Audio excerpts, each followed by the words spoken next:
We're going to be very informal, um, and that means if you have a question or have an answer or just have anything you want to uh, say, uh, please do so. Uh, okay. Okay. Aaron, I still have you up, and again, uh, yeah, we're here. So while I know all of you, Sarah Bailey, are you the Sarah Bailey I taught long ago and far away? That would be me. And are you still writing the new edition of the Family Crucible? Sure, sure, Sam. Yes, yes. Working on it right now, actually. Yes. Okay, while we're here. Yeah. Okay, okay. Um, well, why don't we do, as they say in group work, a go round, and everybody can say just a couple of things about themselves, maybe like who they are, where they're from, um, why this workshop, besides you may not have had anything else to do on this day, and that you really want to hear Sabrina Gilchrist talk before she speaks in terms of the keynote or something. And Sabrina, it's always good to see you as it is Christian, and uh, thank you, and everybody else here. So yeah, let's do that. Sarah, can we start with you? Sure. Yeah. Well, I'm here because I'm a big Sam Gladding fan. Um, Met him when I was a master's student at Wake Forest and still very proudly like to describe hailing from mother so dear. I am, again, Sarah Bailey. My pronouns are she, her, hers. I'm an assistant professor of counseling at the University of Lynchburg in Lynchburg, Virginia. And I'm also doing some telehealth work with an agency out of Winston-Salem. And again, I'm a big Sam fan. He and I share a love of metaphor, and I find I use that a lot. So I've really kind of incorporated more of my personhood in my counseling work, and I can directly attribute that to a lot of the lessons I learned under Sam's tutelage. And I will apologize ahead of time. I need to buzz out about 3 o'clock, but I'm excited to be here for the short time that I can be here. It's good to meet everybody. Great, thank you, Sarah. Um, Aaron, you're on top there. Why don't you go next? Sure. I'm Erin Hankey, and I'm an assistant professor at the University of Northern Iowa. I am a midlife career change. So I worked as a licensed mental health counselor for a number of years and worked at a medical school.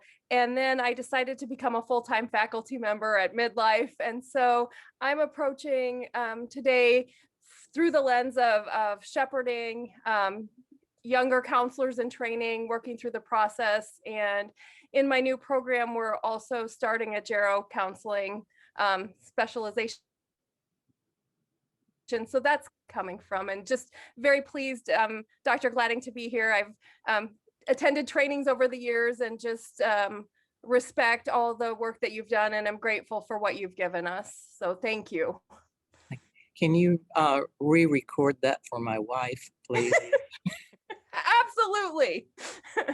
And I've actually spoken at the University of Northern Iowa, Waterloo. Uh, and it's a beautiful campus and beautiful people, of course. Iowa's that way.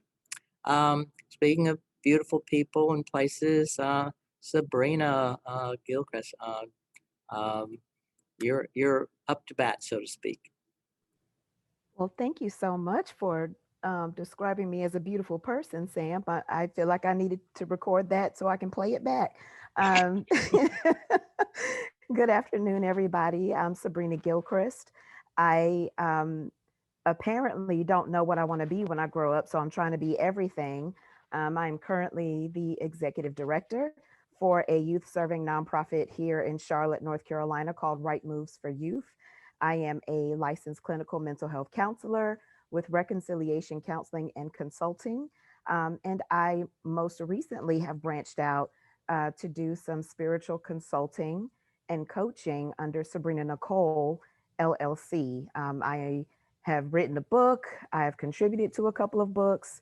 Like I said, I'm trying to figure out what I want to be when I grow up. And so I'm here today because, like most people, I am truly a Sam Gladding fan.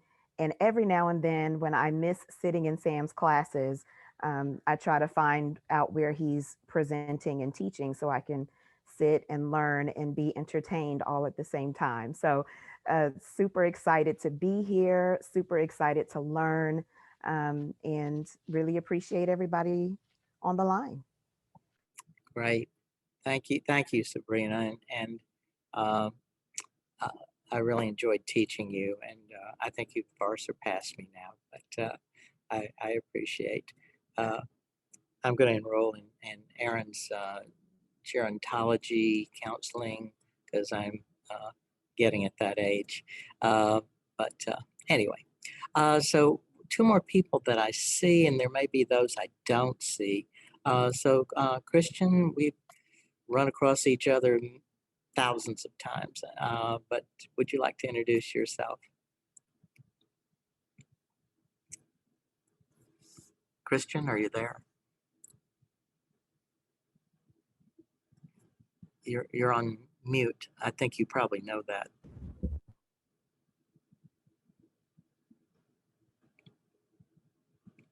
This is Sam calling Christian. Sam calling Christian. No. Christian, we'll come back to you. Don't worry about it. Okay, and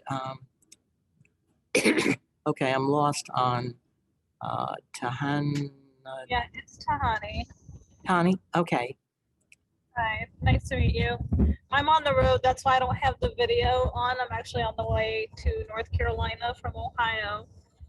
So I'm an assistant professor at the University of Toledo, but didn't want to lose the opportunity to meet you.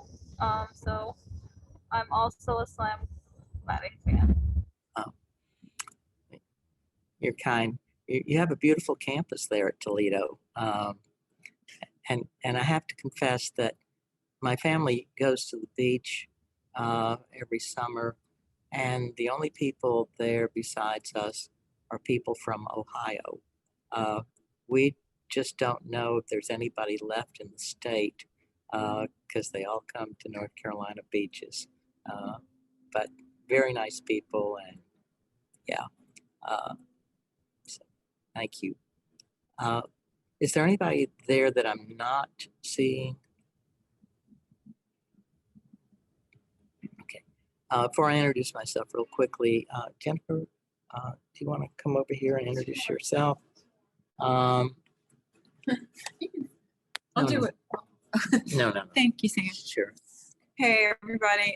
I'm Jennifer Fidel, and I am a student about to graduate the master's program at UNCC, Clinical Mental Health. And this summer, I'm taking Expressive Arts with Dr. Opiola, and we are using Dr. Gladding's textbook. So I've been learning more about, his work this summer. So I was really excited to be here today, and I'm glad to meet all of you. So. And I will not take up any more time so we can get started. Thank you. Okay. So I think we have everybody. I'll just say I'm Sam Gladding and you're not, and that's probably good for you. I am a native of Atlanta, and I teach at Wake Forest University, and I actually was an undergraduate at Wake Forest and did a master's at Wake Forest. Obviously, I'm rah-rah, Wake Forest rah. But I love living in North Carolina, beautiful places, beautiful people, and Wake has treated me kindly over the years, as have students, and I'm most appreciative. I am married, have 3 children, 3 boys, 3 joys. They're all grown now, and Okay, Oh, there you are, so here's the funniest thing. Yes, Christian. I am like in the board meeting right now. Oh, Sorry. no, well, come and let people see you. I'm so sorry. I was like, and then I was like, we're gonna have echoes going on because. Oh no, no, no. Yeah, same. I'm in the board meeting right now, so I'm like, and then John has another Zoom going because people are joining us virtually. Ah, Yes, yes. okay. I'm trying to get myself on here so that we can get you in the picture, Christian. Oh yes. If you pin your video, it'll just you. If I do what? If you do that pin, it'll just show you. That Okay. little arrow, Oh, that the little arrow there, arrow. push that. Okay. Those little dots, there you go. Okay, so here's Christian, and you can sit here in the seat of honor. Oh, I've warmed thank it you. up for you, Thank you. and Jennifer has too. But do you want to just introduce yourself? Sure, sure. Hi, everyone. I'm Christian Chan. I'm a past president of AADA, and I'm so excited to see you all here. So excited that Dr. Gladding is one of our pre-conference speakers, and so thank you for your gracious time, and certainly like love and community. And so so the reason why I walked all the way around is because I'm in the board meeting right now, and so I'm in like 2 different Zooms, but not, so it's like, sorry, this like, you know how we've transitioned to the virtual world, right? Where we can be in multiple places at once. So, but I walked around because I was like, if I start turning on the sound, it's gonna echo. So yes, so, but I wanted to say hi to everybody, and then certainly, again, thank you. So, yes, sure. All right, I'll catch up with y'all later. Okay, Thank you. thank you, Christian. Yes, board meetings are exciting. Hi. So Christian's a bit of a split personality because he's there and here. Anyway, I probably said enough about me. The only other thing I would say, since some of you have mentioned you've read my work, bless you, is that I once interviewed for a job, and the long and short of it was the dean said, looking at my resume, I see you write a lot. And I said, yes, I find it very therapeutic. And the dean who was interviewing me said, you must be very sick. And so obviously I didn't get the job. And I don't think I'm sick. So anyway, yeah, we'll go from there. So I was once in the Army, and the Army would always tell you what you were going to do before you do it, and then they'd tell you what you were doing while you were doing it, and then they'd tell you what you did after you did it.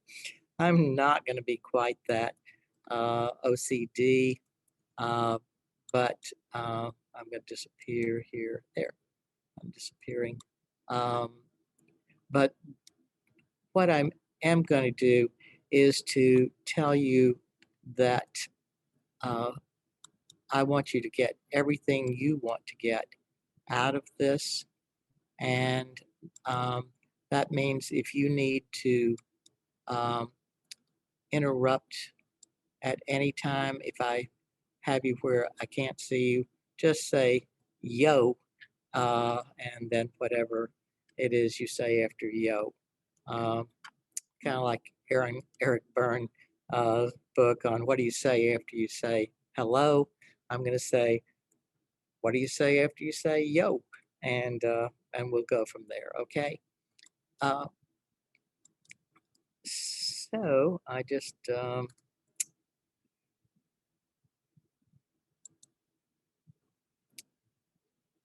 put things down. Okay, last thing I'll say, and you'll see this on the screen anyway, is that I've just come out with the 3rd edition of a book I started many, many years ago, and it's called Becoming a Counselor, The Light, the Bright, and Serious. And it's an ACA book, so those are the best kind, of course. And the long and short of that is, besides 156 stories, um, all the proceeds from the book go to ACA. So far enough along in my career where I can say I don't care for money because money can't buy me love or anything else. Well, it can buy me something else, but anyway. So I want you to know that's there. So I'm going to disappear, and as they say in the Olympics, let's uh, let's let the games begin. Um, so one of the things I want to do is to talk about my journey some in being a counselor, but more importantly, I want to talk about your journey in being a counselor. And I want to talk to you and actually give you some tips on writing stories because I seem to write a lot. So that's the plan. So I'm going to also use uh, some theoretical um, points here on looking at aging and career development and stories of our lives. And I don't really need to tell you that people have always been interested in the stories of life and so yeah. But they've been interested in different ways, some on who you are developmentally, some who you are career-wise.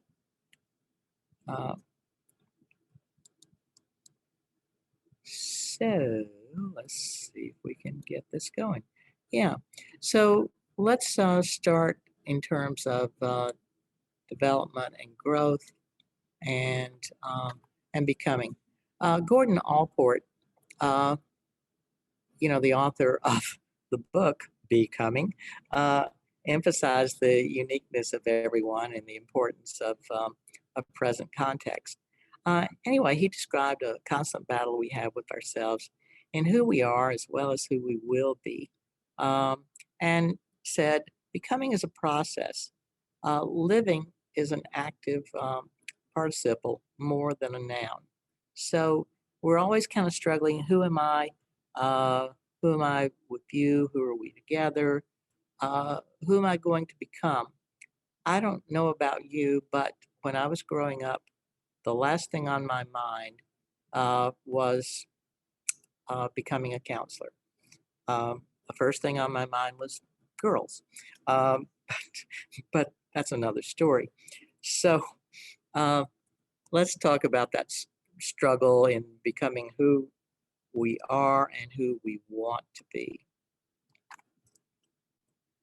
So it's about growing in multiple ways, and we all know the wheel of wellness, thanks to Jane Myers and Tom Sweeney and others who have really called our attention to the fact that becoming is a complex uh, uh, kind of interaction, that it's not just intellectual, it's not just physical, social, environmental, financial, spiritual, emotional, that it's all of those and more. So becoming, well, we need direction.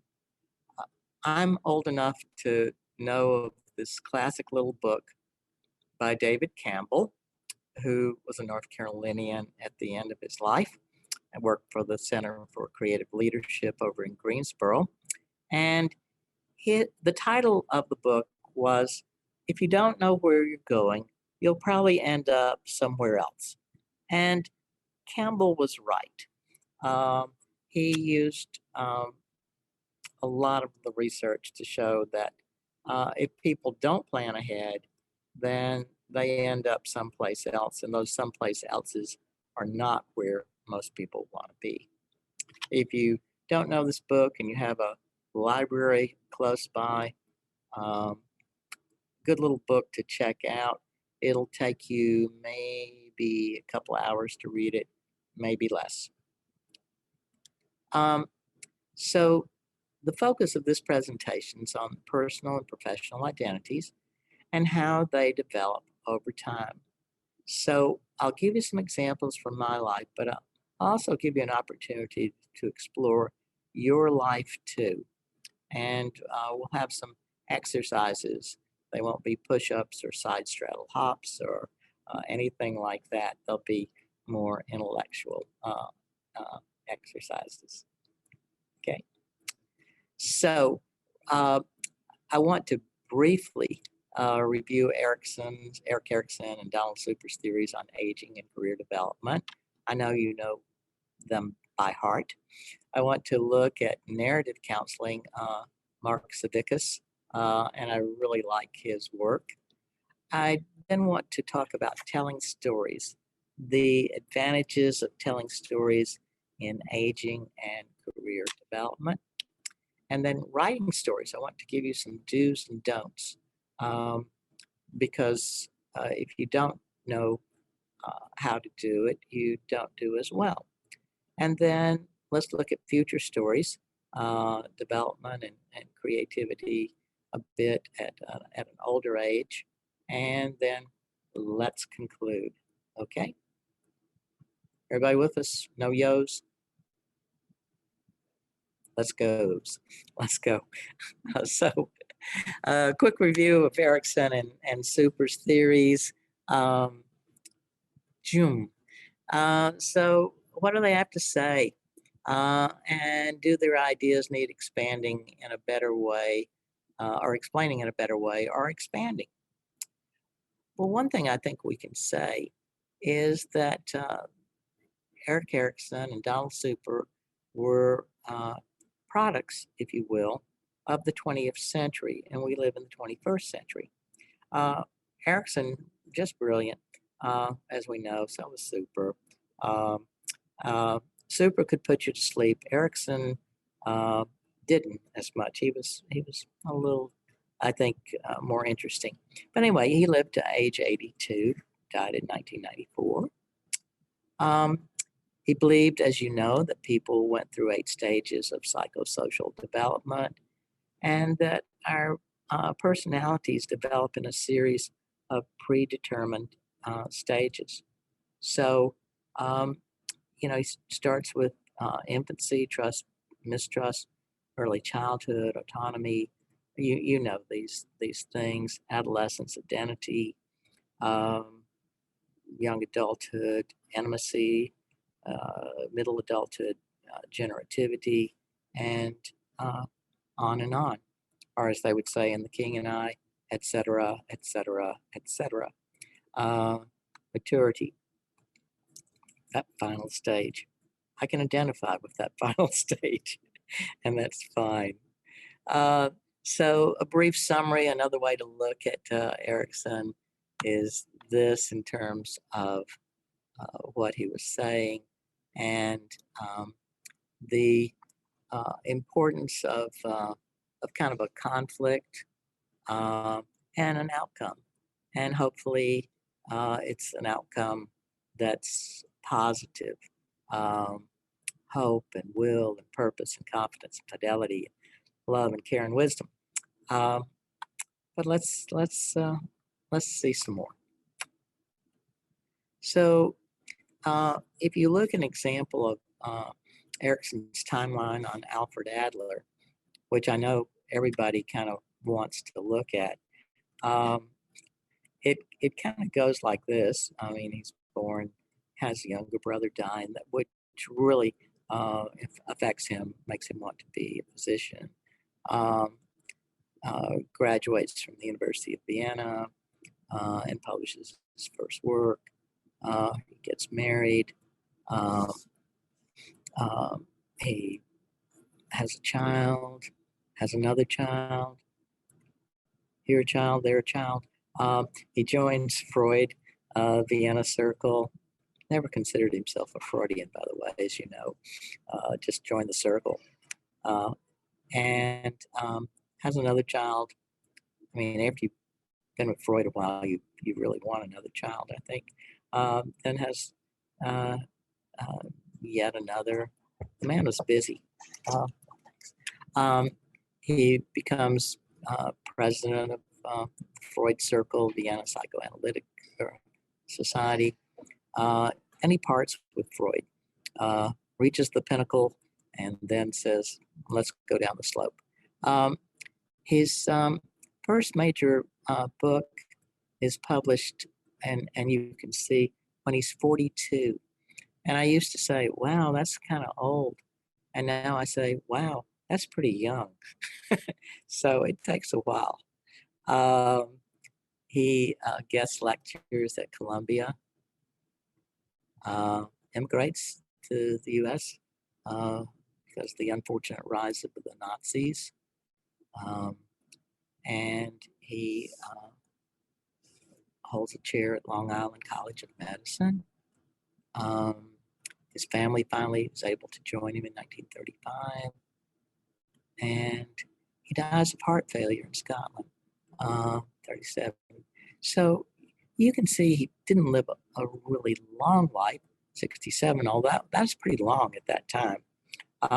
He lived a very full life, and then left all of his papers for a lot of other people to make sense of. So Erik Erikson, back to Erikson, he really placed an emphasis on the development of ego identity, conscious self, sense of self, and that we develop through our social interaction with others. He said, well, we're constantly changing due to new experiences and information, and identity is important. It shapes our experiences and our interactions with others. And it helps guide us in our beliefs and behaviors as we age. So very, very much social interaction, very much our ability to change, and very much our ability to kind of have a conscious sense of self. And I'm sure everyone here has that. So personal identity changes over time. So physical aging, we're becoming older and golder. Well, maybe not golder, grayer. So that's who I am over the years. And then story of personal identity. You know, who are we, and what do we do? And so I'm going to say this because it's really true, and I really believe it. Yeah, I'm married, but you really don't have to be a married adult to have a full and rich and good life. So you do need to have friends, and not just the kind on Cheers or the television show friends. You just need to have social connections.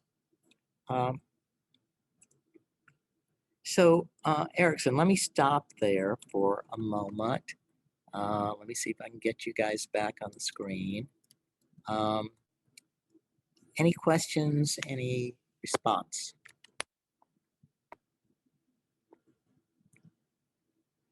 We used to have a professor at Wake Forest who, when he would finish a lecture, would say, could there possibly be any questions? Because he was so sure he had covered everything worth covering. I'm not quite that confident, but it's okay. If you do have questions, raise them or just say yo. We find Donald Super. Anybody else been to a lecture by Donald Super?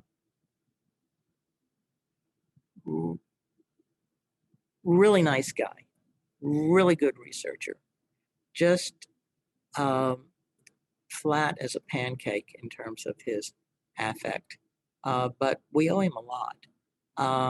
and he really contributed to the emphasis of career on and our the development of self-concept. Before we go on in terms of career, etc., let me do a quick go around and find out what everybody wanted to be early on in life. Aaron, besides the desire to live in Waterloo, Iowa, what did you want to be? I wanted to be an archaeologist, so I worked very hard in the 3rd grade to spell archaeologist. I spent a lot of time trying to remember where the You froze up there for a moment. I remember being very focused on being able to spell archaeologist in the 3rd grade so that I could clearly indicate that that's what I wanted to do. Wow, wow, good for you, good for you. Sarah, what'd you want to be? I wanted to be a Secret Service agent or a CIA agent or a spy. So actually being a counselor fits right in with that. Yeah, you combined it all. Yes. What a brilliant way to do that. Sabrina? I actually wanted to be a preaching singer or a singing preacher, whichever you'd prefer. Sure, they both sound good, as long as they're on key. Right. Christian, I'm going to ask you that, but I'm not going to expect an answer. So if you do come in the door, we'll put you in here. And Board meeting. He just texted me. I'm sorry, Anna? Christian is in a board meeting. Yeah, He just texted me. There's Did a he board just- meeting. is he bored in the board meeting, or do you know? Never mind. Board meeting right now. Yep. Yeah, okay. And Tana? Dad, I'm saying that wrong. Tell me again. Oh, You're my on- name? Tahani. Tahani, you're on the road from Ohio to North Carolina, Tahani. like many Ohioans Yep. are. Yep. What you want to be? Initially, I said teacher, and then I went to, I had this phase where I wanted to be a lawyer, a family advocate, but came back to counseling and kind of combined advocacy and teaching. So Oh, okay. it worked out. Great, great. And Jennifer's across the room. Do you want to come over here and say it into the? Yeah, it's okay. Well, I know exactly the 3 things I wanted to be when I was in the 5th grade because I still have the paper that I wrote. And the number 1 thing was evidently I'd been to Carowinds and was very impressed by the monorail. So I wanted to be the driver of the monorail. And if that didn't work out, I wanted to be an artist. And if neither of those worked out, I wanted to be a teacher. So I kind of hit one out of those. I never learned to drive the monorail, but I have worked in the arts. And I may be a teacher one day. Who knows? I'm Great. still working on it. I have no doubt you'll get there. Yeah, Carowinds needs a good driver there. Oh. Oh, okay. Go for it. Go for it. Yeah, there is. There is. Well, a lot of our early wishes don't come true. And there's probably good reason for that because we may not all be suited for what we thought would be the ideal, the ideal job. I will tell you that when I grew up in a very religious family, and I was named for my grandfather, who was a minister of all places, Winston-Salem, North Carolina, far, before I knew I was going to be working at Wake Forest. And so Sabrina, I think I shared something with you, except I can't carry a tune in a bucket. I wanted to be a minister. Um, but that didn't exactly work. So the way I became a counselor, I thought I would read you a quick story, and then you can moan, groan, and tell others about your experience. So this is called or titled "The Calling." Uh, It'll take about 3 minutes if I read it as I should. The sun was low in the sky as I hit Washington, D.C. I hit the Washington, D.C. Beltway. I was driving from New Haven, Connecticut to Atlanta, Georgia in a 1968 Mustang and was fighting fatigue and the glare off the windshield. Other cars were passing me by, and I wondered if life might not be doing the same unless I made an adjustment and shifted gears. I was a second year student at Yale Divinity School, and through a self assessment of my thoughts and feelings over the past few months, I had realized I was not going to be a divine, let alone a minister. Although that revelation may seem minor now, it was a major epiphany for me in the spring of 1970. I had a plan for 21 years to follow in my maternal grandfather's footsteps. I'd been named for him, grown up on Church Street, and had the cemetery in the back of our backyard, and been a member of a very religious family.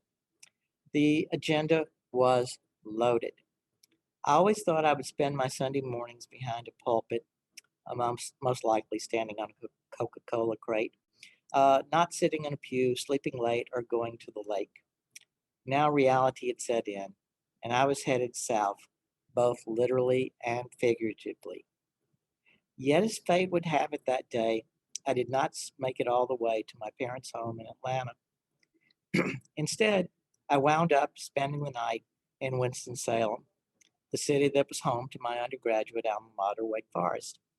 So the next morning, before completing my journey, I decided to visit the campus and the former dean of students, Dr. Tom Elmore, an administrator I'd known and trusted for a number of years. Tom had recently resigned the dean of the students position to start a counselor education program.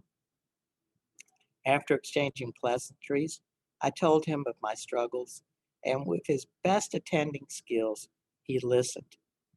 Then he said 5 words that changed my life. Why don't you try counseling? Not realizing he meant that maybe I should seek personal or career counseling, I thought he was implying that I should enroll in a counseling program. The next fall, having finished Yale, I matriculated into the counseling program at Wake Forest. It was a move filled with the instant recognition that the profession of counseling would be my psychological home for life, and it has been. So, part of who we become has to do with our self concept in careers, and they unfold over life.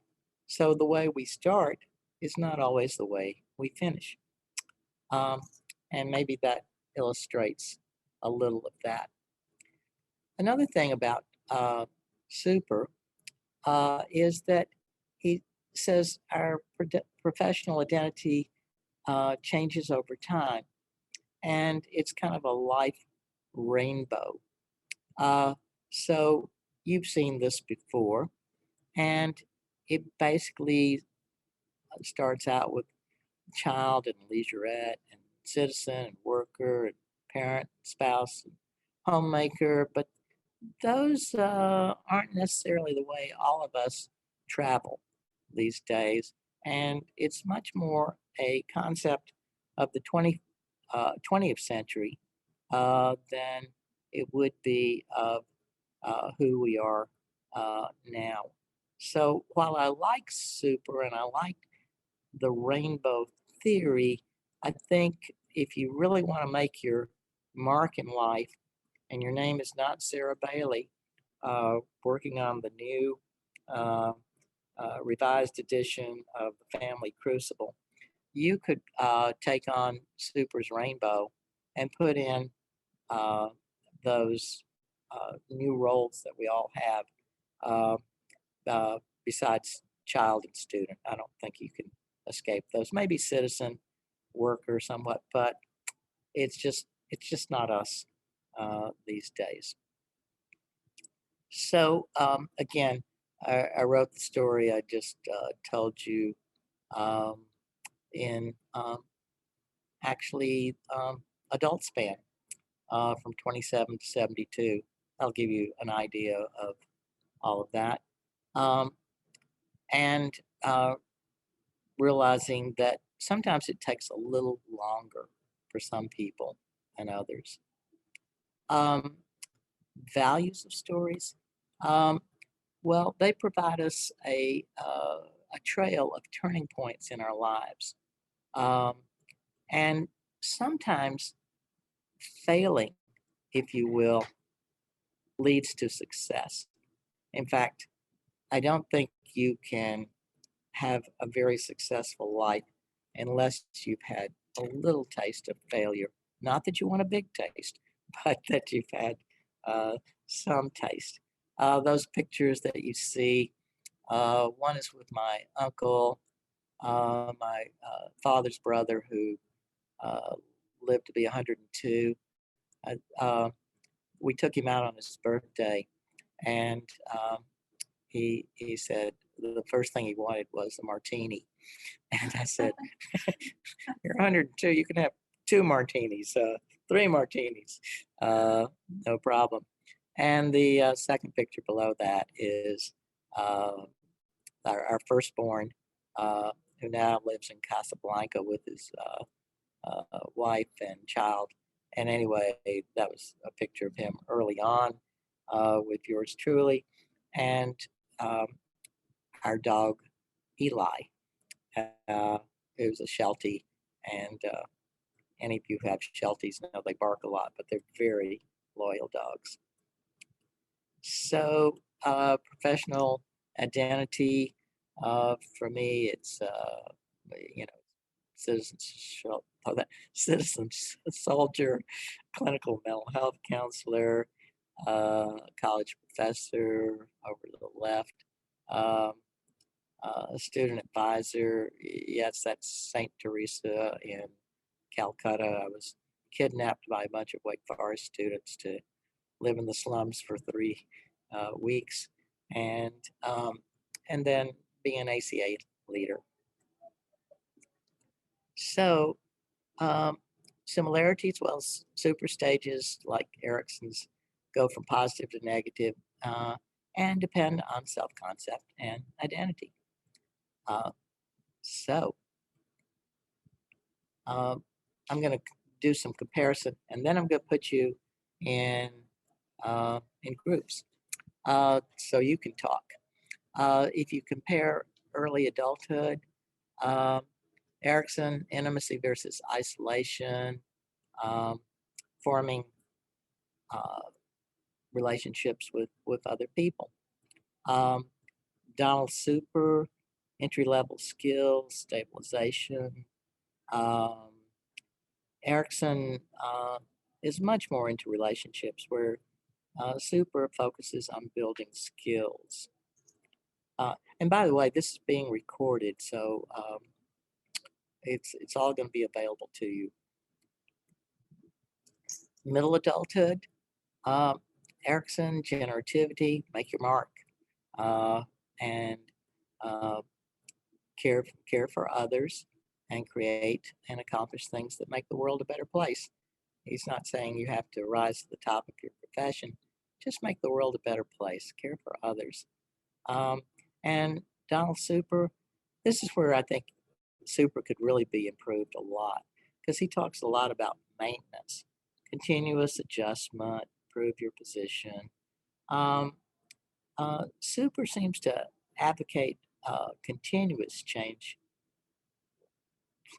but both he and Erikson stress adjustment and to some extent, accomplishment because you get older adulthood, and Erickson says you reflect on your life and uh, either move into satisfaction and are happy with your life or feel a deep sense of regret. So if you're going to do something in life, do it, take your chances early. And, um, and so at least you can say, I tried to do that. And whether you succeed or not is another matter. Um, super, well, it's decline. I, it is a sad story. You reduce your output, you prepare for retirement.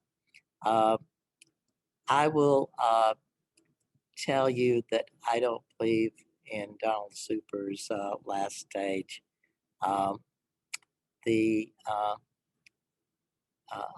I will confess to you, I am 75 years old, and during the pandemic, I either wrote or revised 3 books, and I thought, if I'm in decline, there's a lot of work ahead, and I think that's more true for most people than not, that they don't sit back and sit on the rocking chair. Um, okay. And so I think the most neglected aspect of Erickson and Super is older age, because as you may remember, there are 3 stages of older age. 65 to 75 is called young old. It's a crucial time, but most people who are 65 to 75 can pretty much do what they were doing before they became 65 to 75, unless they have a debilitating illness or a physical decline that they weren't expecting. And so they can still be pretty productive. Um, from 75 to 85, just in case you're at a cocktail party and people say, I wonder what it's called when you get to be 75 to 85, you can say you're old. Uh, and that's what it's called. And then 85 on up, you're in the old category. But we'll look at people who are been in that category, and it doesn't necessarily mean decline. So, are these guys passe? Well, I don't think I think that's too strong a word, but I think they can be updated, extended. Um, both Erickson and Super died in their 80s and early 90s, and a lot has happened since 1994. It's interesting that they both died in 1994. So again, if you want to make a name for yourself, um, look at that period of life. And I've listed a couple of books that I think are a little better in explaining aging and work and retirement. Um, Elizabeth Fedler, and uh, she's basically saying one and done is out. And then most of you are familiar with Nancy Schlossberg, who has a lot of co-authors these days, but looking at the positives instead of the negatives and rewriting the story of what aging and development are about. So, in brief, Erickson and Super explain the outer shell of what's happening with many Americans up to a point, but there are more stories on aging and development, and our lives are a series of continuing stories. So, I'm going to talk about narrative approaches to development, which is coming up. But before I go there, let me come back to you. And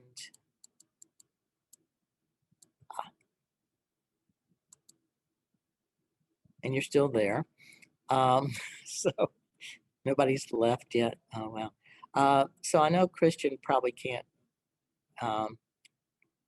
be with us, but in these, but I'd like to put you in groups if I can. And let's see if I can do that. So here we go. I'm going to invite you to be in groups, and I think everybody, even though we can't see some of you and you can't see us, everybody has the ability to talk. So, that's not where I want to put you. Yeah. Usually.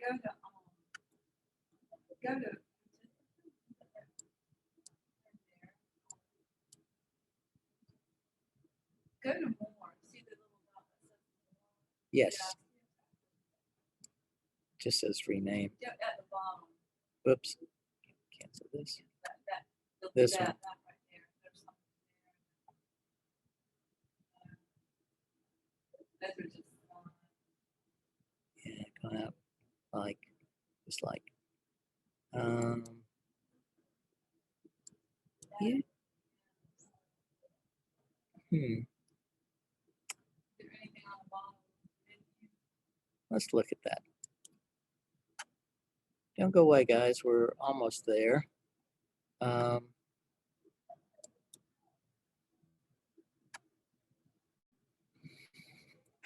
Well, I was going to put you in small groups, which I always think are. I think go to the, yeah, close that out. Close that. There you go. Now go to the bottom, or where you have to find the icon with the video, I think.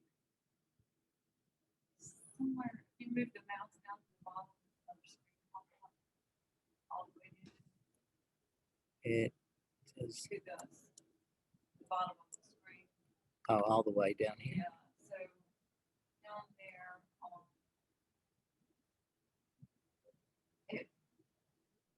it's maybe either in more or If you- video. Does anybody know where it comes from? You may have to leave the presenter mode, like the share screen. You might Okay. have to come out of that. Okay.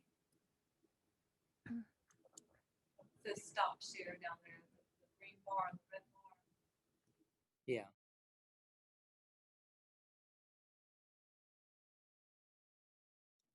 Okay. So you remember everybody was on the edge of their chair because we had just told some stories about ourselves and aging and careers. And we had said Super and Erickson were kind of great for the 20th century, or I was saying that. You may think still that they're great for the 21st century, but I was thinking they were better for the 20th. And so what I like to do when I'm looking at careers and aging is I like to mix some of their points of view, because they do make some really good points, with this man here, Mark Savickas, at Northeastern Ohio University's, the College of Medicine there. And Savickas takes the approach that life is a novel being written. And so he emphasizes recurring themes and how they advance us through life. And he has a theory called career construction theory, and it's a good theory. He says individuals build their lives and careers by imposing meaning on what they are doing. So he's basically saying that counseling is not the only profession that's meaningful, although we all know it's very meaningful. But he's saying, whatever you're doing, if you can ascribe meaning to it, then uh, you're living a full life. You're living a life that you want to live.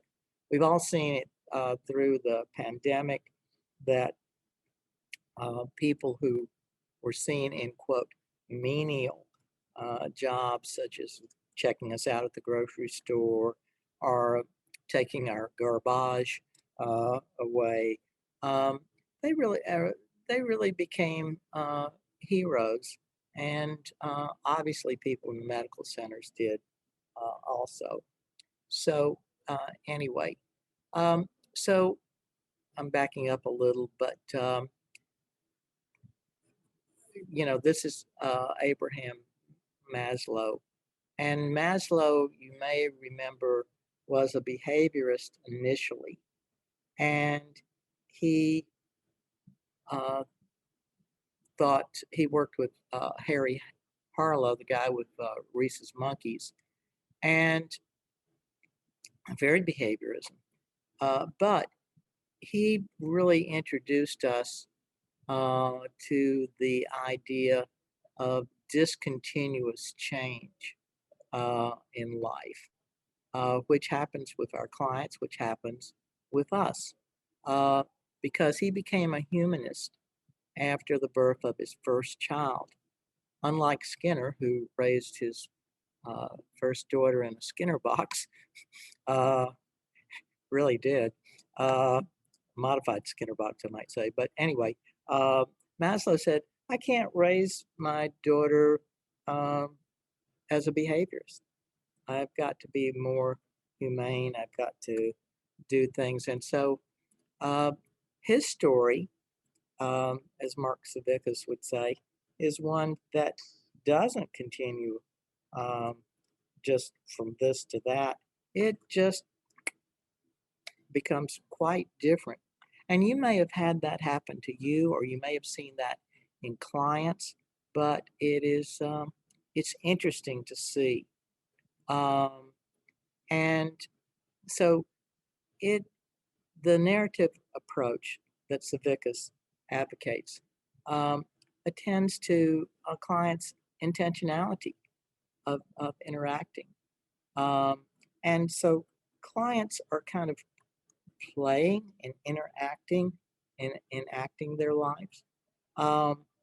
And there's a researcher at Stanford who I didn't put in this presentation called Linda Seelig. And Seelig, S-E-L-I-G, there may be two E's in there, basically says that people who see their life as a play and who play with their lives have a much richer experience in life than those who don't. So anyway, there are a lot of approaches to careers, and whether it's continuous or discontinuous. And again, since this is being recorded, Mark Savickas has questions about how you construct your life. Whom did you admire? Who were your 3 role models before you were 6 years of age? Why? What's your favorite magazine, TV programming, website? What's your favorite story, book or otherwise? And what are your 3 mottos or quotes? I worked with him a little, and he was saying, okay, well, what was your favorite TV program or movie? And I couldn't think of what the movie was, but it had Mickey Rooney in it. And Mickey Rooney in this movie always got Judy Garland, who was very young then. And I'm not a very tall person, so I thought, Yeah, you go, Mickey Rooney. And I'll I can model after you. Uh, and anyway, so the question's, what's your story? We ask um, our clients that all the time. And the place of career development and successful aging is important. Um, and uh, basically, I've shared part of mine. I'll share a little more. Um, and then I want to hear yours, or I want you to hear yours. So basically, uh, don't avoid adversity because it's going to find you. So you might as well not avoid it. But write your story and explain your process. So here's my life in terms of uh, playing and writing. Uh, I've written way too many things, um, but I didn't start out that way.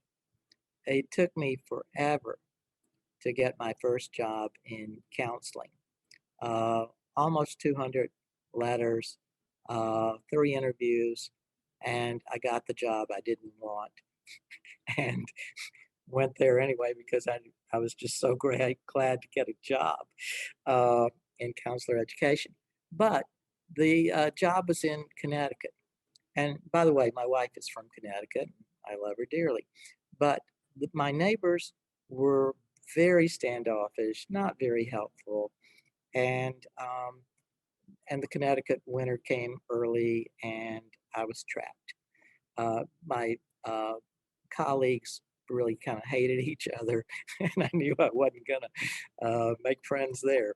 So I played a game, and the game was I was a prisoner, uh, and, and that my the people who imprisoned me would allow me to go out and get food, uh, but that was about it. And they would allow me to teach class, but that was about it. And so, if I was going to survive, uh, every day, this was way before computers, they would give me uh, a notepad and they would say, "You may write for from breakfast to lunch," and because I taught at night, and um, and that's it. So you can see in the 1970s, as I was working on my PhD, I wrote some poems and they got published, and I made a video, yada yada. But in the 1980s, I just took off in terms of writing, and the reason was I was playing the game of prisoner, and um, so my captive said, "You can send some of your stuff off to wherever you want to get it published." And I thought, well, I'll send it off to the American Counseling Association, different journals. And I was much more successful than I thought I would ever be. And as you can see, I published more articles in that uh, year or that decade than I did any time afterwards, because um, I moved as soon as it was feasible uh, to a more receptive segment of the country where I didn't have to play prisoner, and I had a social life. Uh, but so adversity doesn't have to be devastating. It can be illuminating. It can be uh, opening up doors for you that you never, never, never expected. Um, and happenstance happens in our lives too. And I'm gonna stop here in a minute. Um, but happenstance. So um, uh, I moved from Connecticut to Alabama. That's why I'm bilingual, and um, and to the University of Alabama, Birmingham, UAB, and uh, So unexpectedly, one day I was in the backyard with a couple of our kids, and my wife yells out the back door, "Whoops!" She said, "There's some guy named Hearn um, on the phone, and he wants to talk to you." Um, and this guy named Hearn was the president of Wake Forest, um, and I knew who he was, but my wife didn't. Anyway, the long and short is, he says, "I'm looking for an assistant. Would you be interested? Somebody recommended you to me." And it's like saying, if you love chocolate, yeah, I could swim in a vat of chocolate for forever. Uh, and long and short, I didn't plan this. Um, it just happened. And so happenstance occurs, and I've been at Wake Forest for 31 years now, and I don't see leaving. Not at this point. I actually like it very much. Um, but happenstance. So I'm not expecting you to have a happenstance like that, but I wonder if in your life you have had serendipity, uh, act of providence, happenstance, whatever you want to call it, coincidence, accident, chance, a fluke, luck, whatever, and it's affected your life. So let me give you two examples. I have given you um mine, um, but one example would be Viktor Frankl and concentration camps. Frankl, by luck, chance, happenstance, was not chosen for um, death camp, um, uh, for the death camps. Um, Carl Rogers, happenstance. Rogers, um, educated at Teachers College, Columbia. People don't think his theory is anything but technique. And so he goes to Minnesota, where who should be there but all these people who are counselor centered rather than client centered. And he makes his spiel, and no, they're not sure they buy it. But the whole thing is he looked them in the teeth and said, "Here it is, guys." And actually, some of them began to come around uh, and say, "Oh, well, that makes sense." Um, and just by happenstance, his theory began to spread. So I will tell you one other thing about Carl Rogers, and that my wife says is probably the darker side of me. Uh, I once wrote an article comparing Carl Rogers to Heinz Kohut, the psychoanalytic person, and it was published in Journal for Counseling and Development. Doesn't get better than that. So a few weeks later, I get, after it's published, I get a letter from California, from La Jolla. And I know who it's from. And I run in and I say, "Claire," because that's my wife's name, "Claire, look, I've got a letter from Carl Rogers." And she says, "Well, open it, open it." I say, "Yeah, I will." And I do. And in the letter, Rogers gives me anything but unconditional positive regard and acceptance. He says, "I have based my whole life on research, and you had the nerve in your article to compare me to Heinz Kohut, who's just a theorist uh, and who he apparently didn't like at all." And he said, "Don't ever do anything like that again." and I'm completely chastised. And I say, yeah, I've got it. Well, 2 weeks after that, Carl Rogers dies. And I come in and I tell my wife, and she says, well, you know, you had something to do with that, don't you? I said, no, I didn't know I had anything to do with that. And she said, yeah, you got his blood pressure up so much that that was it for him. Yeah. Well, I'm not sure. I think that might have been correlational, but not cause and effect, and or happenstance. But the whole thing, I do admire Carl Rogers because the the guy was fierce and determined, and just wouldn't um, take anything off people in terms of, oh, well, your theory's just techniques. Who did you compare it to? Heinz Kohut, Kuhut,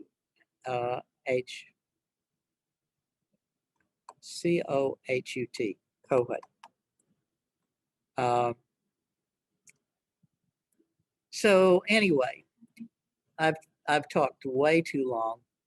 What I'd like to do is to hear from you, whether it has to do with counseling as such and your career, or just your life, on happenstance, serendipity, something you didn't plan that happened well for you. Hopefully, we won't hear the bad things because those do happen. Yeah, to us, wrong place, wrong time, etc. So let me stop there and let's see. I'm going to invite Jennifer back to this chair, and let's see what stories we might have in regard to, whoops, serendipity and aging and life. Yes. Thank you. Sure.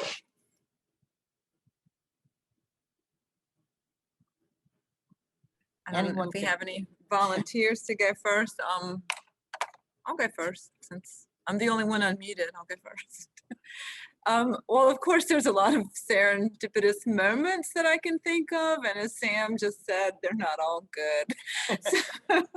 But one that I am really fond of because it affects where I am at right now today is, as I mentioned before, I was living in New York for a while, and I was studying, really interested in Jung, and had gone to the Jung Foundation in New York just to listen to some lectures. So every time I move to a city, I always have to find, some friends of Jung or the Jung Foundation and a swimming pool. So those are two important things that I have to live with. And so I went, and I did, was working a lot. So I was able kind of between jobs to end up one night to hear this lecture that this psychologist was giving on, he's actually a Jungian psychologist, on giving on dreams and dream interpretation. And I sat and I listened to that, and it was really great. And I was really taken by what he said. And after it was over, and I don't know anything. I've just, never even studied psychology really. So I went up and just introduced myself to him, and we had a conversation. He said, yeah, well, I've got this school and I teach it, dream interpretation and archetypal patterning. We just started a class last week, call up and get into it.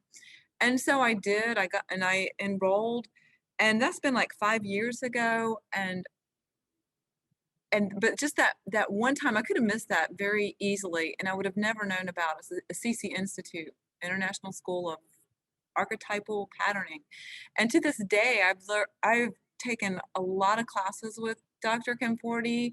I am his public programmer now, so I work with him, like finding all these fabulous scholars all over the world. Like we've got people in Israel and Russia and South America, and I get to talk to some really great minds in depth psychology and create programming for it. So how that all rolled out by just showing up to that one meeting that night, just kind of being lonely in New York and looking for a place to find some Jungian information, turned into something that, from here on out, I feel like I can, do this for many years, and it really ties in with going into counseling. So that was pretty serendipitous to go to that one event. So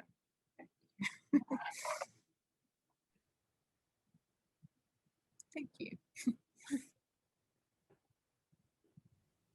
Who's next? I suppose I will go. Can everybody hear me? Do you want to be on too? Perfect. I guess I will talk about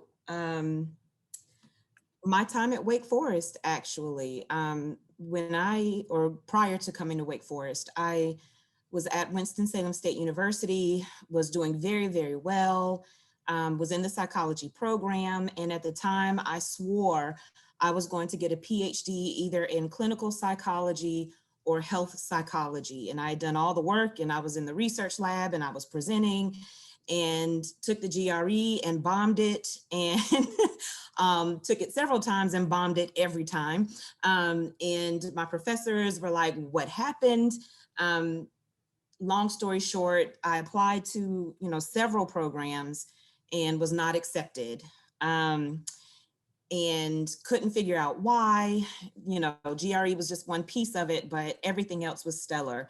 And it was so bad that my mom swore that I was intentionally sabotaging my chances to get into a PhD program. One night I was working third shift at the time for an on-campus residence facility, and happened to be scrolling and came across the curriculum for Wake Forest University School of Divinity, and absolutely fell in love with the program. And I applied to that program behind my mother's back because she didn't want me to go into ministry because she said there's no money in it. And got into Wake Forest, the only place I got into that year. And ironically, or what I consider to be sort of divine intervention, found out that the Divinity School was wrapping up a deal with the graduate school to start their dual degree program for the divinity degree and the counseling degree. And I happened to be one of the first two dual degree students with that particular program, and found myself in counseling, loved it, and loved all my professors and my classmates. And one of my classmates named Tasha Hicks Beckton asked me to do a presentation with her for the North Carolina Counseling Association on transgendered issues in counseling. I had no interest in that, really didn't care about presenting, but Tasha was my friend. So I said, okay, we'll do it. We presented that year. And again, sort of ironically, or divine intervention, however you'd like to look at it, there was a lady that came to our presentation. She had no intentions of going to that presentation. She was not interested in that topic. But when we finished, she walked up to me, handed me her business card, and told me to call her. And she was the executive director of Right Moves for Youth at the time. Fast forward a little bit, and I graduated from Wake right in the thick of the recession, and I needed a job. And I had no intention of working with children. By this time I had said, I'm only going to do private counseling in a traditional sense, and I'm only seeing adults. And I will never forget, Donna Henderson tried to convince me to take child and school counseling classes, and I refused. I don't do kids. I don't connect with kids. Well, ironically, I came to Right Moves for Youth. I worked with kids, and I hated it because I loved it. And it changed my whole life. And that was 11 years ago that I came to Right Moves for Youth. And I said I would only be there for 2 years. I am still there. And I am now the executive director, and couldn't be happier with the way things have turned out. So lots of divine intervention, serendipity. Nothing in my life ever goes the way I originally planned, but I have learned to just kind of accept that and roll with the punches the older I get.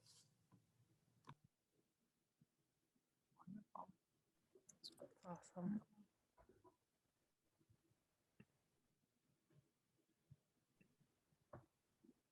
Tahani, did you have a story?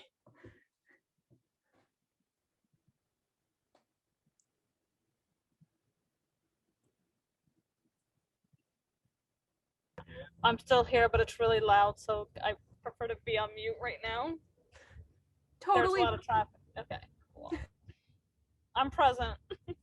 Like I I don't know that I have the older I get and the longer that I do the counseling work, the more things overlap and interconnect and intertwine. So it's seeing the relationships of somebody that's had a connection to me in a very different way than I anticipated. Like, oh, I was connected to this person who was connected to you in childhood. I live in a state with it that doesn't have a very big population.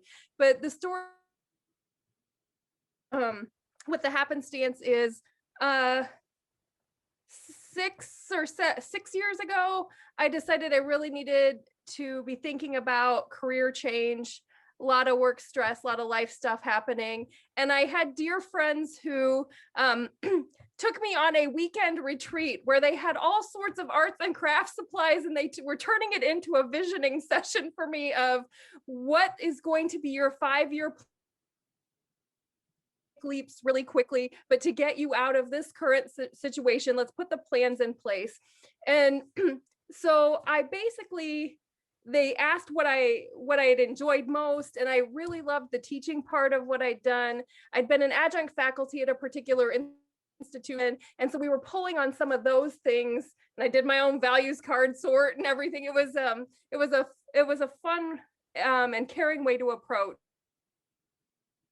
different job within 6 months, even though I had a 5-year plan. But then I went through a series of visiting assistant professor positions and temporary work. And 5 years to the day that we'd had that visioning session, I began my job at the institution that I had enjoyed working for as an adjunct faculty member. And that was never in the plan. That was just, there was something about enjoyed, and then to be in a tenure track position 5 years to the day that I had set out that I needed a 5-year plan, and I used that as an example of what I had wanted to do. And I happened to trip on the job posting. I wasn't looking for it. I just happened to be looking and saw a posting 2 days before the application period had closed. I thought, well, I've only give it a shot, a Hail Mary, and toss in an application. And then I was able to get that position and start it. So I guess that's one that stands out to me. Thank you.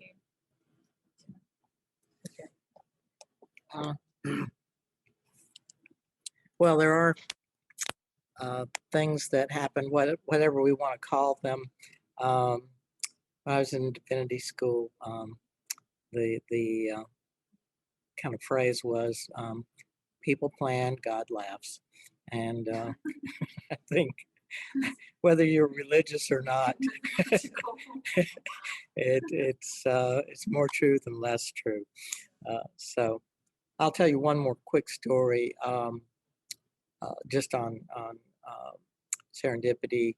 I was once making a presentation. This was in my younger years when I was still a prisoner. And I was trying to present, because I was interested on creativity and writing especially. And I said, you know, this is in the 1990s, if you will. And I said, I'm still learning about this, but I just read this book by a guy named Art Lerner. And there's a guy in the front row, he says, I'm Lerner. And I said, I hope I'm quoting you correctly. And he says, go on. I was obviously not quoting him correctly, but instead of taking me to task, he said, he took me to dinner. It was New York City, that famous place that some of us seem to end up at times in. He said, let me tell you about what I was trying to say there. And he says, also, there's this group called the National Association of Poetry Therapy, And I think for you to learn more, you should join it. And so I did. Um, and from there, I learned there's a National Association for Dance Therapy, for art therapy, et cetera, et cetera. And I've gone to almost all of those conferences. And that's why I've written a book that some of you have groaned and moaned over, I'm sure, on the creative arts and counseling. And I love the subject. And what that book is in its sixth edition or something like that. And it's been fun. But the whole thing is, I probably wouldn't be so deep in that subject if the guy I quoted had taken me to task instead of taking me to dinner, and gave me food for thought as well as food for nourishment. But happenstance occurs, and we can't predict it. Anything else for anybody on happenstance, serendipity? Well, let's go on. So I've written about some of this, and it's been in our wonderful journal of Adult Span. And again, one of the things that we need to kind of always question is, why are we doing what we're doing? What's our motivation? Is there a love of what we're doing? Are we trying to recover from something, which is just fine? Resilience is not played up nearly enough, in my opinion, as it needs to be. Ability, do we have any ability to it? Planning, what are the internal forces that that drive us in our personal or our professional life? Examples there at the bottom. Fritz Perls, as you may remember, was snubbed by Sigmund Freud after he had sailed from South Africa, where he was, to Vienna to attend a theory, and Freud snubbed him. And so he said, you know, I'll never be snubbed again. And I'm going to invent a theory that's going to rival psychoanalysis. So he invented Gestalt theory. Our Eric Berne was kind of rejected for membership in the American Psychoanalytic Society. And so he said, you know, I'm just going to invent or create another theory that will be more widely accepted, etc., transactional analysis. And TA lived a good life and is still around. But anyway, these guys were motivated by other things. So I want to close us out as we get to that existential moment of not being online or anywhere else for a while, and talk to you about writing stories, because everybody writes stories. If you're not familiar with a podcast called The Moth, I would recommend it to you. Not all the stories on The Moth are award winners, but it's a good guide to how to write a story. And this book, Storyworthy by Matthew Dix, is really an excellent guide as to how to write a story. And Dix has been the Story Slam champion of The Moth for 36 times. Not bad, not too shabby. So let me talk about do's and don'ts in writing a story, and maybe it'll help you in writing. So Matthew Dix basically says that the purpose of story is to bring that moment to its greatest clarity, a 5-second moment in your life that changed you. So he says, Jurassic Park is not about dinosaurs. It's about Alan Grant and Ellie Sadler. It's a love story. The dinosaurs are there just to hide from the tension. And I thought, couldn't they have done it another way? But anyway, he says he has do's and don'ts. So he says most of the great stories in life are like 5-second moments where we suddenly realize something or transformed. And he says it's important to know that if you're going to tell a story. And he also says in doing that, nobody wants to know about your vacation. Nobody wants to know about other things that are what you ate for breakfast, right? People just don't want to know that because that didn't transform you, didn't give you clarity. So he says, know the ending of your story before you start it. And a good story reflects change of some kind. And the beginning and ending of your story must be as close to the opposites as possible.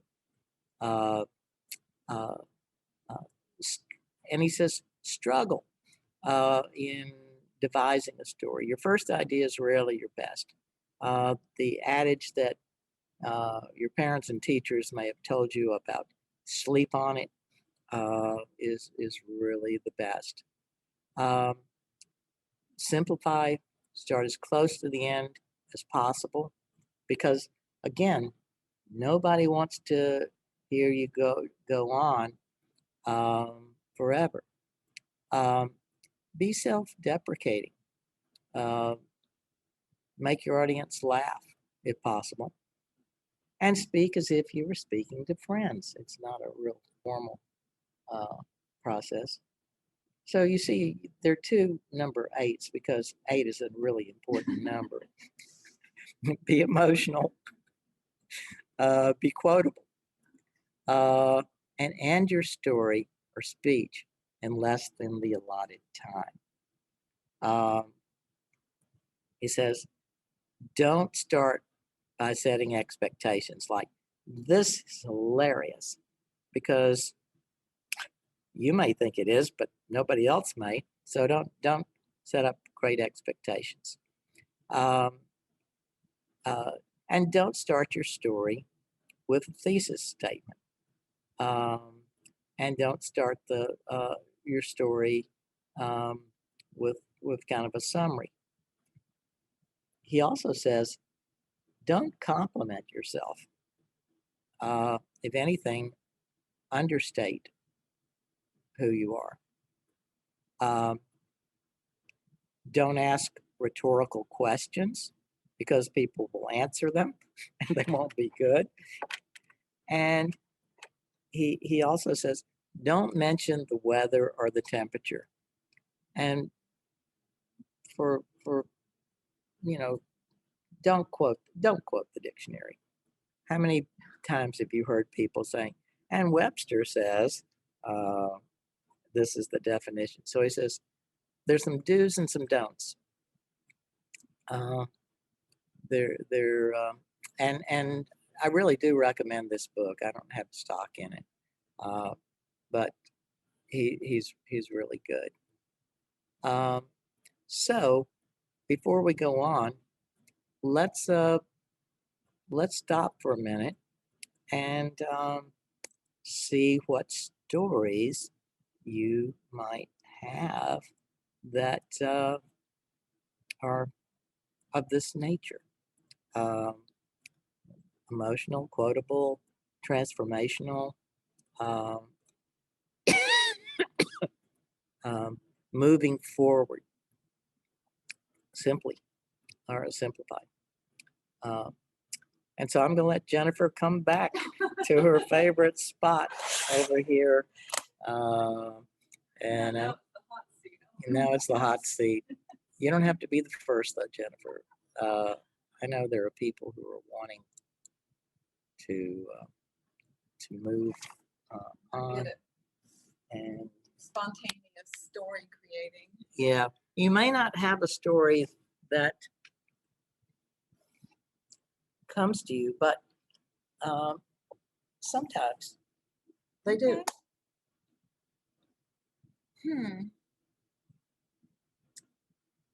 Anybody have a story they can start with?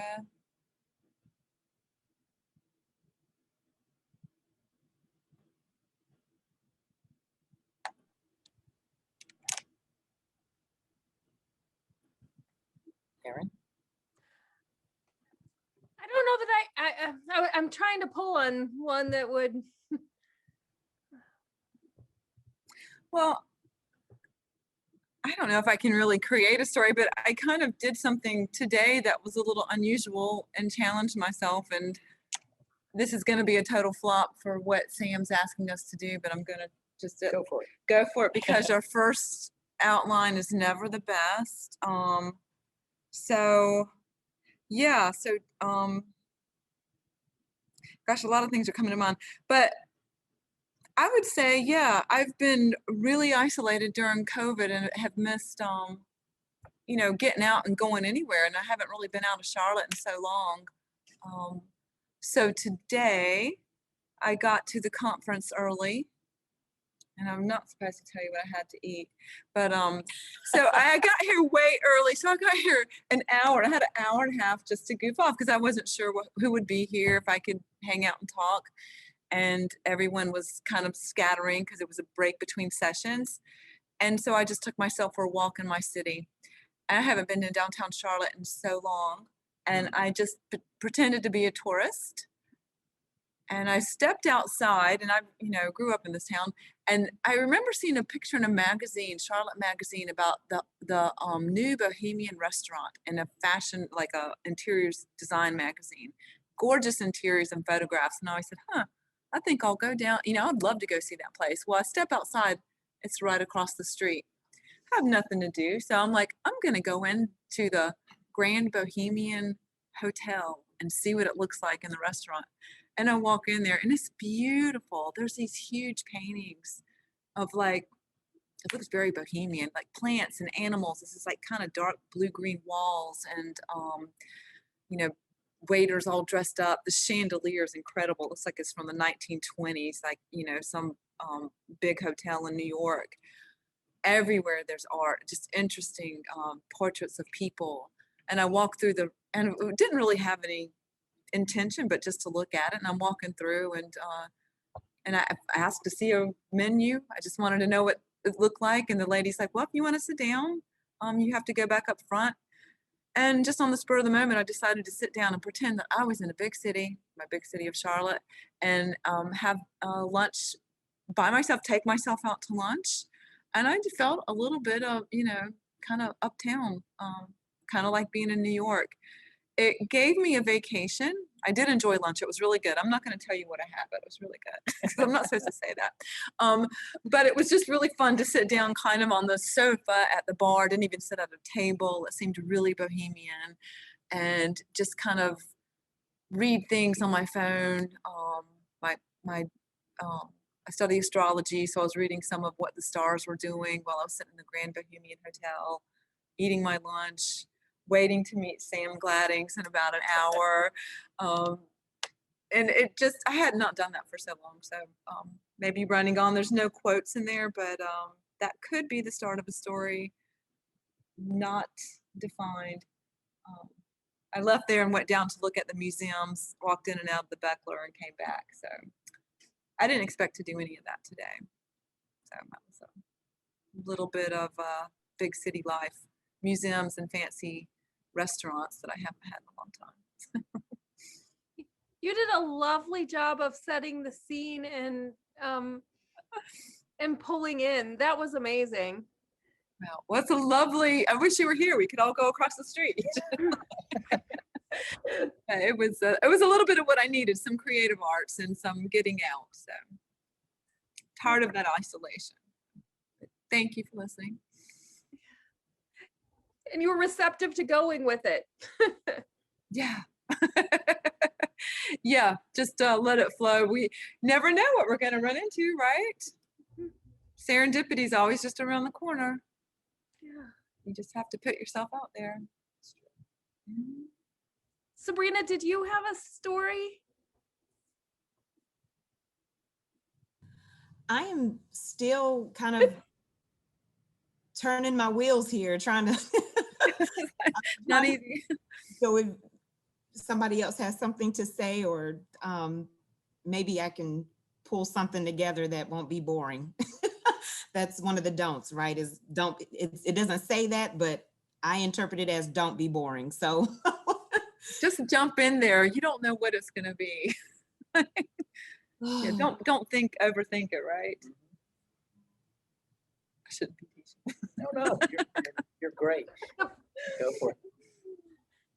The process reminds me, I've been taking online courses in improv therapy, and that was a risk I decided to take. I was apprehensive. I thought, okay, here's a training opportunity. I'm not an actress. I have no desire to be, but let me just get out of my head and in the moment. And so that's been a Wednesday lunchtime event for the past 8 weeks, is hopping online to a Zoom experience where folks are coming from around the world and in different time zones, and games are thrown our way. And it's been delightful and playful, and the story emerges as you're telling it.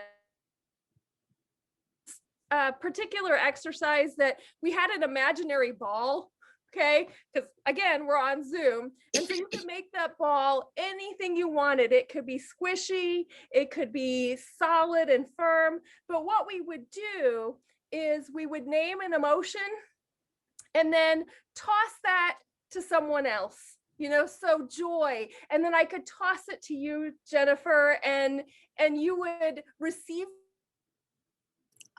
transform that into a different emotion. And one of the things that struck me is I was in the order that I kept getting the fear, anger. They kept tossing the negative emotions at me. I'm like, oh my goodness, this is like an intense lunch hour. Okay. And one of the things that was really powerful in the moment was being able to do that transformation of shifting into something different. So taking fear and being able to transform that into pride, or taking something that felt despair and transform that into hope.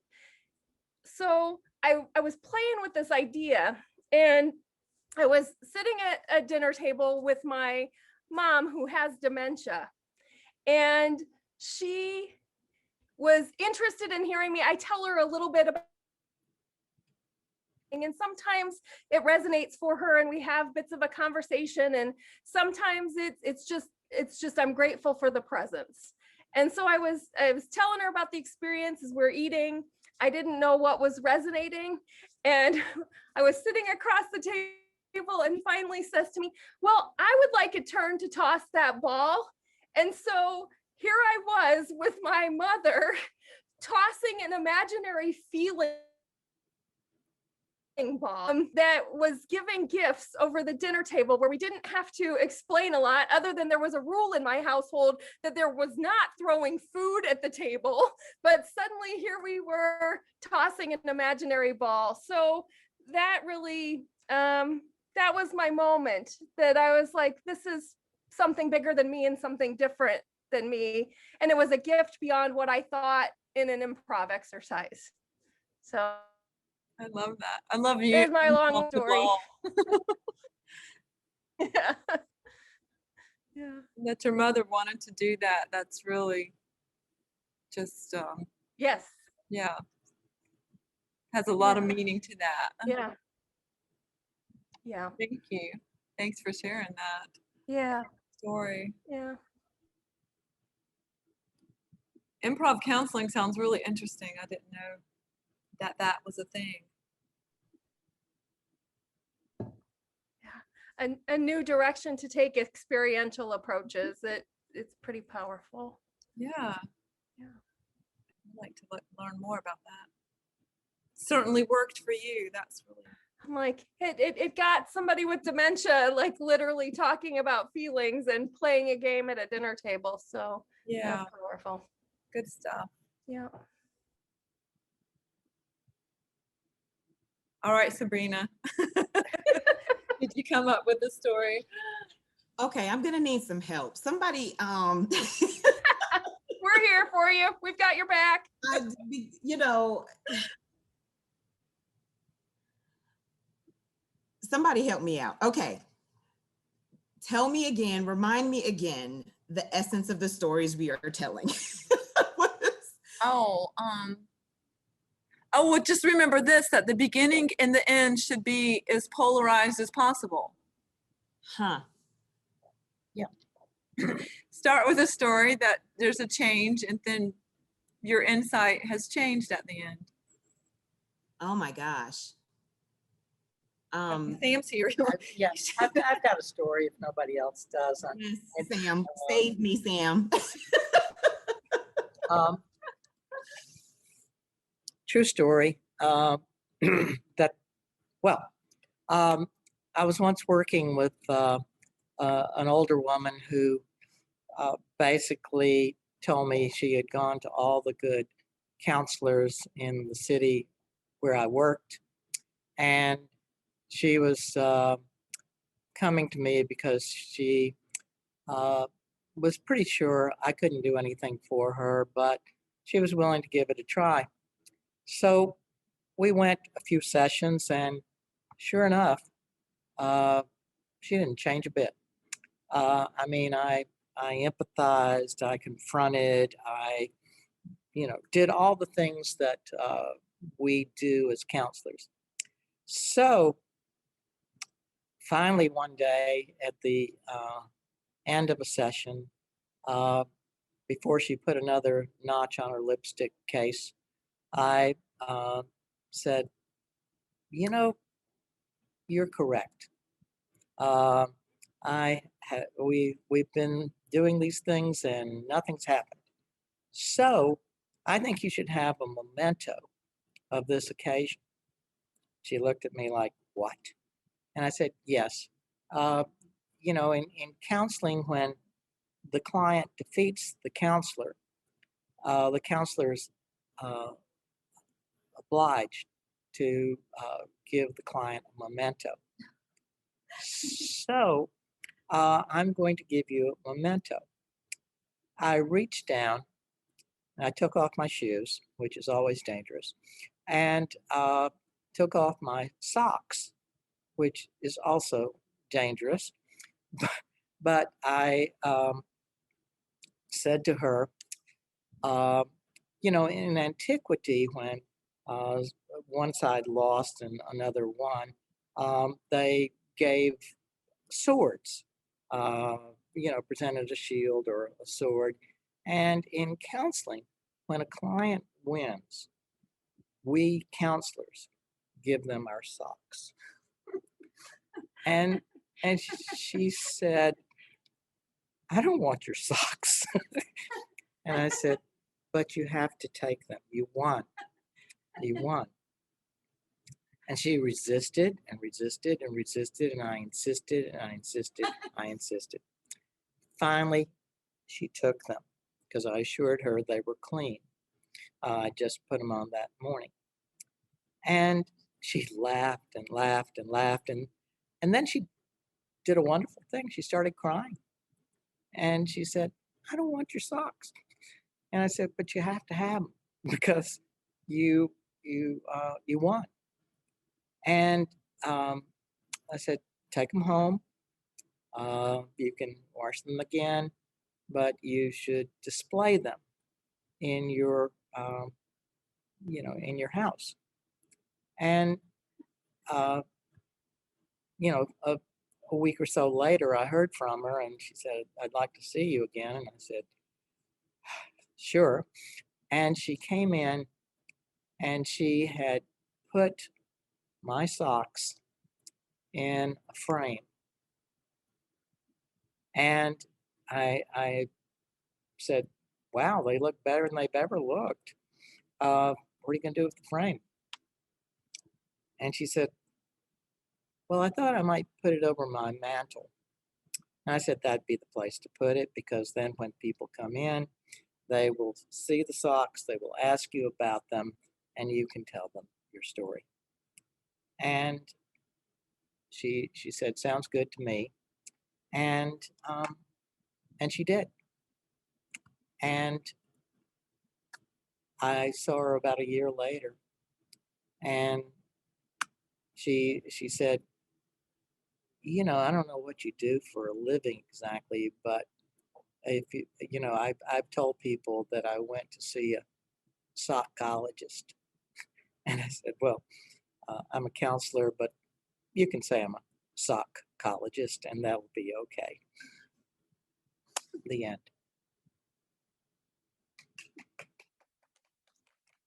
Okay. How many socks have you given away throughout your career? I have kept Cannon Mills and other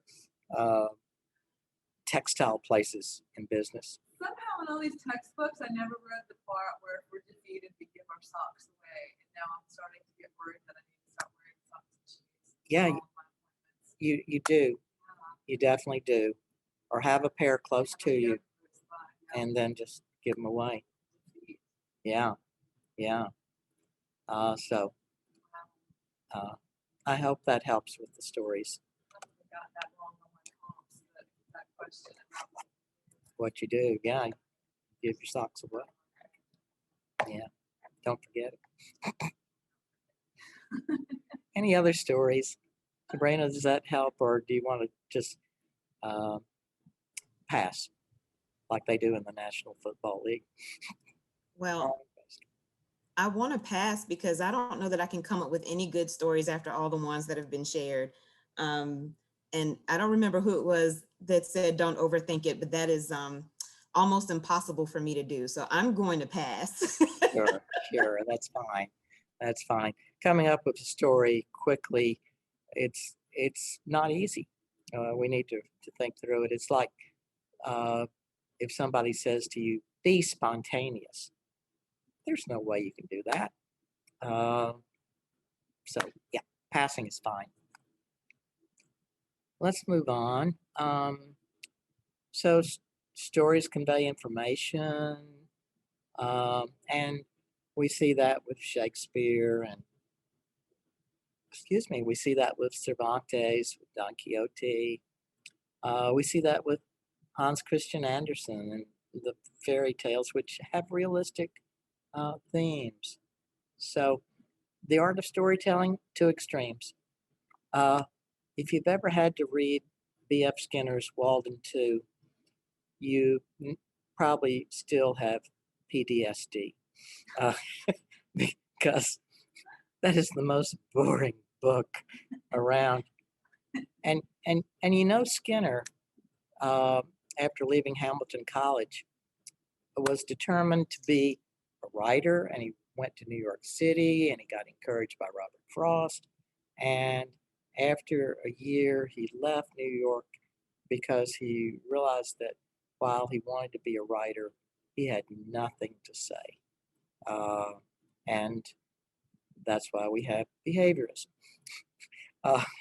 Not really. On the other hand, Alex Haley, Roots, his characters are so well developed, and it's a heavy book, but a really, really good book. So it's again, like the Beatles might have sung, you know, got to pay your dues if you want to sing the blues. You've got to be working at it more than a year. And anyway, so we see Walt Whitman and Elizabeth Gilbert here. Again, different people like them for different reasons. And Gilbert actually has something to say here that I like Walt Whitman's advice to young writers: get out there in the world and experience as much of it as you can, collect voices, collect experiences, collect different perspectives. It's not bad to travel. In fact, it's great to travel and to collect stories and to live different places. Tells you something, gives you some And insight. we do that as counselors. Yeah, That's all we do is collect stories. we do. We do. We can't publish them. No, but it's still starting to see. You do. You see the human condition at its best and at its worst. Yeah. Observe out in the world. Yeah. Yeah. I once had a client who just putzed around, and I was trying to get to something, and finally she, after about our third session, she looked at me and she said, because I confronted her about, you're not really doing anything in these sessions. She looked at me rather hoity-toity and said, you know, talk is cheap. And I said, it used to be. I'm doubling your fee. You can come and putz around, but it's going to cost you. And she started singing like a songbird afterwards. I mean, she really, A great intervention. well, you know, when you're desperate, you just drop back 6. Socks, double fees, I'm getting it all. Okay, good, good. Everybody else getting that? Double fees, carry socks. And, you know, I've got a bunch of values of stories.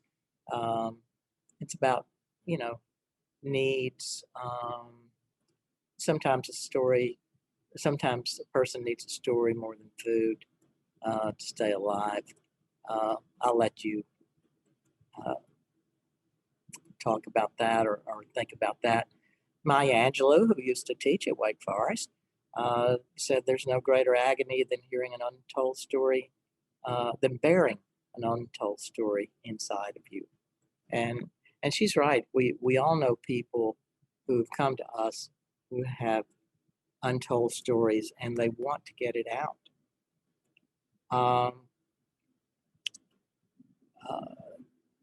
Again, power. When you tell a story, the words come alive and an immediate connection is made. Yeah, I used to have that. I used to do that. I used to, yeah, so you have some power. Again, storytelling reveals meaning without committing the error of defining it. You don't have to give the dictionary version of what it means. And people accept ideas more readily when they're in a story. Have you ever been in a classroom, and Sabrina, you can't answer this, where the professor just droned on without a good story, and you thought, you know, I know you have a religious side, a really strong religious side, Sabrina, but you thought, good Lord, just deliver me now. I mean, just, or Yeah, my misery. yeah, or take that professor out of here, please. Thank you. And stories work on multiple levels. If you know anything about Lot and Lot's wife, where she turns around when she's not supposed to and turns into a pillar of salt, this little cartoon has meaning. Lot's wife is a pillar of the society, obviously, pillar of salt. I like this by Nancy Duncan in that when you really know somebody else's story, you can't hate them anymore. It's a wonderful tool for peace. You may want to do other things, but you don't hate them. You realize they're this way because of things that have happened in their lives. If you want to see kind of a gross example of that in some ways, Flannery O'Connor has a bunch of stories that will help you understand some people that she writes about. I'm going to stop here in just a second because we've only got about 5 minutes left. Stories help us change. And yeah, and a coherent life is one that suggests that we all want to believe in ourselves and that we help or hire, and those we help or hire, that our lives are a series of unfolding linked events that make sense.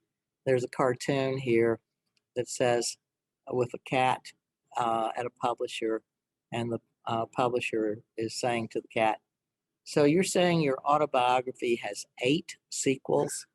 And of course, we know Cats and 9 Lives, etc. And again, value of stories, multicultural, social justice aspects to those. And so in counseling, we ask, what's your story? And we as counselors should ask that of ourselves.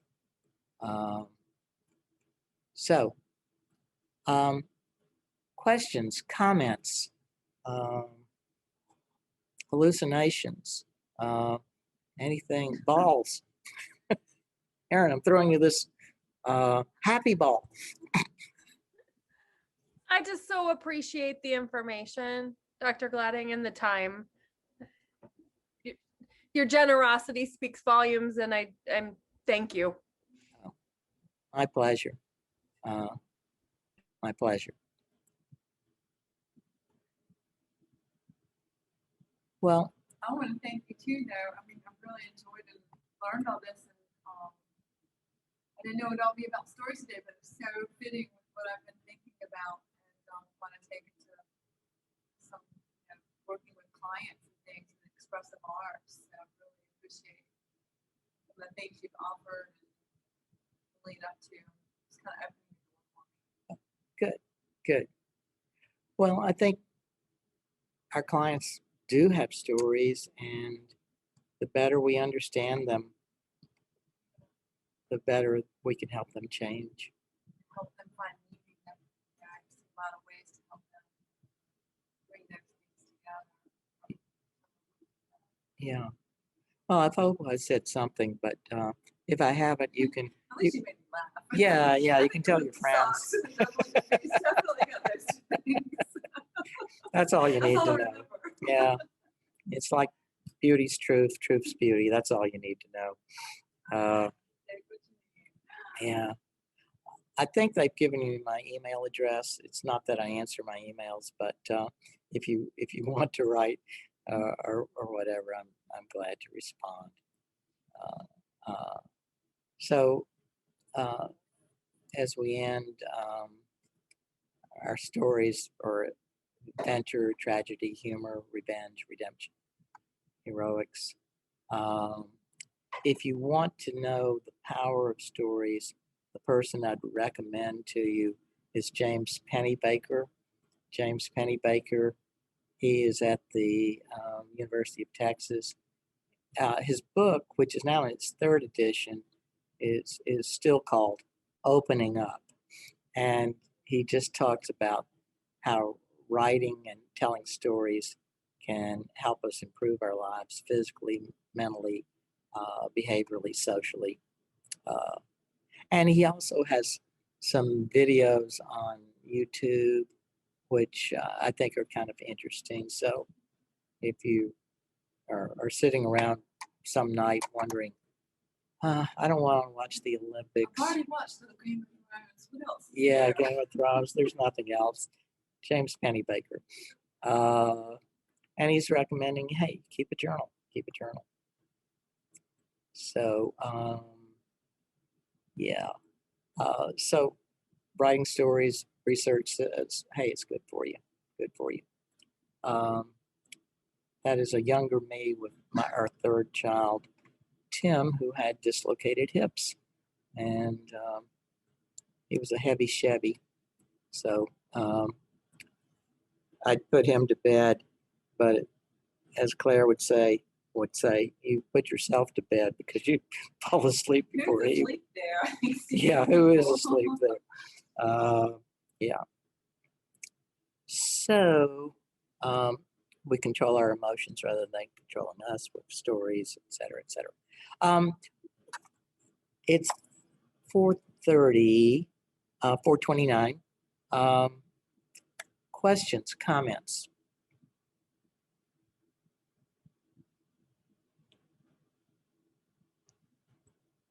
How would you bring telling narratives up in counseling? How what? How would you approach your client bringing narrative up in counseling? I mean, do you do it one-on-one or is it better in groups? I do it one-on-one usually because Yeah. people are kind of tentative about telling stories in groups. They're afraid they'll be embarrassed or not be up to where everybody else is. Yeah. Stories, and do you work with them over several sessions? Like, is it to like change maybe what their first ideas are about their stories into something more generative? Is that how you use your therapy? Yeah. What's it telling you? Do you see some themes here? Yeah. Yeah. I mean, when I write stories, a lot of times I'm looking for the absurdity because life is absurd at times and not always rational, logical. But sometimes I'm always looking for patterns. Are there certain patterns here?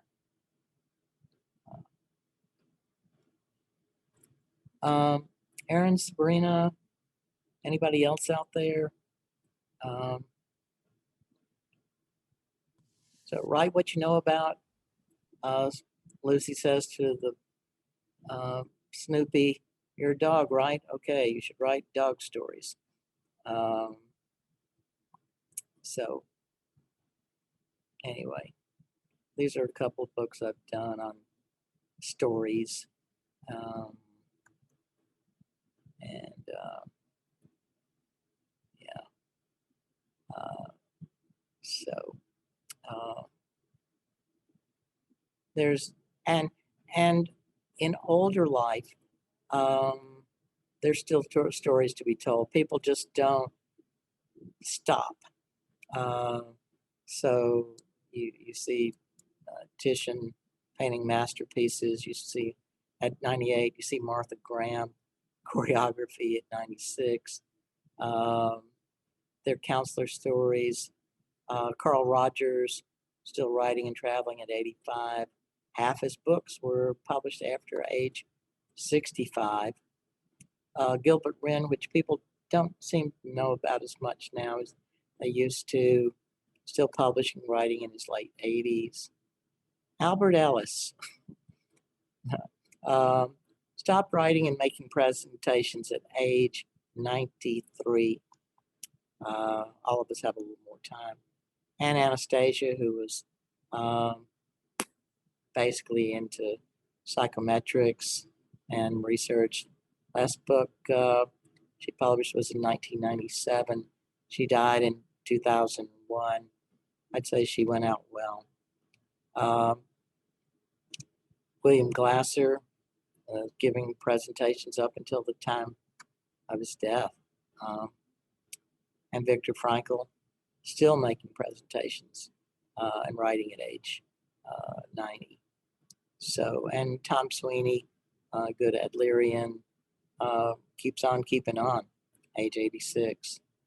So, stories give us help or hope. They help us realize what is meaningful and what we are up to. And I don't know why I put this last quote in here.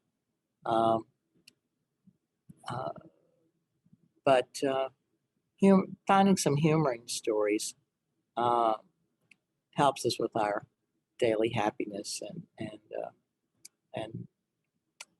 friendships and social connections. I'm really convinced for people who might be depression prone that they need to write or they need to listen to old songs by the rock group ABBA, because those were doom, da doom, da doom, da doom. And that beat, you can't listen to that and be depressed. You just can't. So I'm pulling this back up. Anything, guys? We have to end. Those who have joined us otherwise, sorry for the overtime, but sometimes overtime is really exciting. And You got a late start. yeah, and sometimes it's not. But anyway, listen, guys, this is kind of the end. And I would say to you, stories, they do seem to make a difference in our lives. There's an old adage that not everything that is tried can be changed, but nothing can be changed unless it's tried. And I would say to you, try stories. They're good for us. Okay. Thank you all. Appreciate your being here, and we'll have some stories to share again down the road. Thank you so much, Sam. Thanks. Take care. Keep them straight in Iowa City, Aaron. It's a really nice town. I will do my best. Yeah. Good. Okay. Well, till we meet again, happy trails and happy stories. Bye now.